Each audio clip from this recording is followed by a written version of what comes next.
Hello guys, welcome back to the channel, the Manga Man here, and today we're talking about Solo Leveling 139.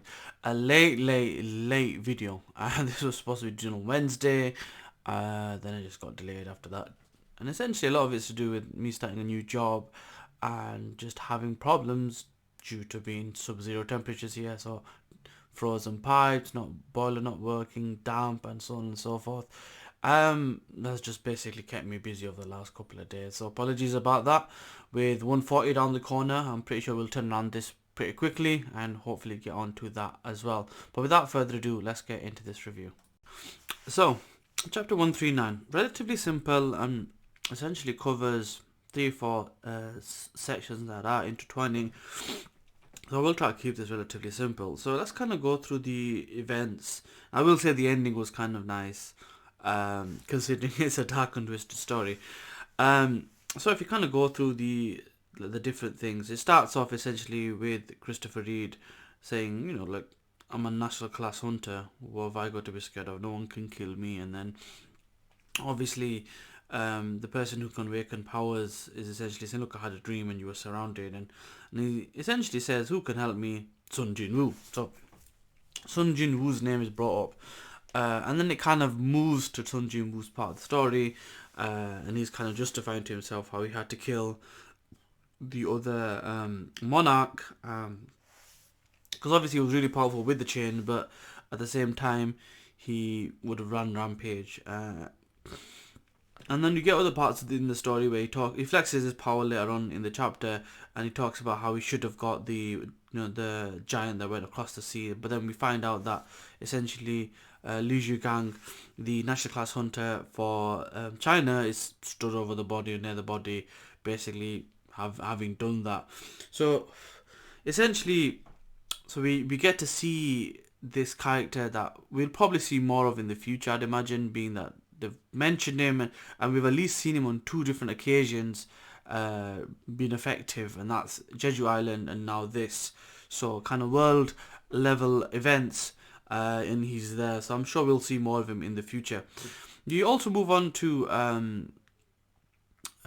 America, where they're basically partying and having a good time and talking about how well done, and we sorted this S-class outbreak out from America. I originally thought that's possibly where Sun Jin Woo was gonna go and flex, I guess, but that wasn't the case, as America basically took care of it.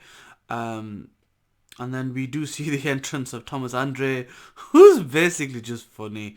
He makes me laugh because ultimately he's like, oh yeah, so you made a bet, you made a bet, you made a bet, pay up. And then there's one person who didn't make a bet. He goes, I like your tie. Because, but I didn't make a bet. I like your tie. And then you see him later on wearing the tie. And it's like, oh, how do I look in this tie? And it's like, oh, it's expensive, but, it's not really suiting your Hawaiian shirt. And he throws it down. So it's a flex of his power and authority, really, to look down on other A-class heroes or S-class heroes. I say heroes, but I mean hunters.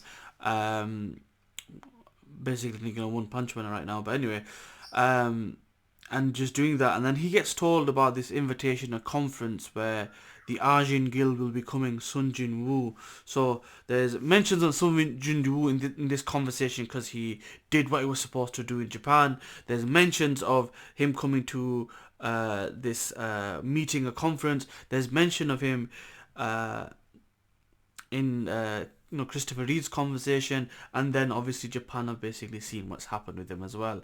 Essentially, this conversation of Sun Jin Woo keeps coming up all over different parts of the world, and it is shown in a segment of this chapter where they say now everybody is talking about him. Before it was South Korea saying that, listen, Sun Jin was the best, he did save the world, la la la la.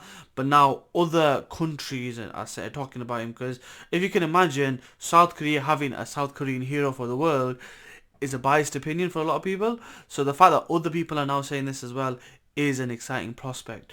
In the part where he's flexing his new abilities and he's showing it off to the Japan people because he's got stronger, he's leveled up. His vice captain Jin Ho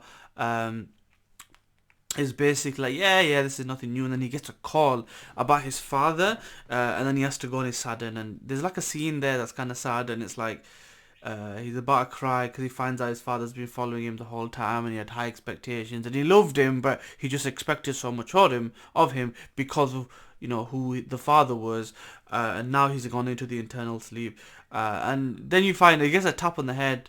Or he feels something, and it's basically Sun Jin Woo saying, "Look, you didn't have to cry in front of me," because obviously he feels that, and he obviously, because what happens next, we see that Jin Ho's father wakes up is because of the potion. I believe he had three.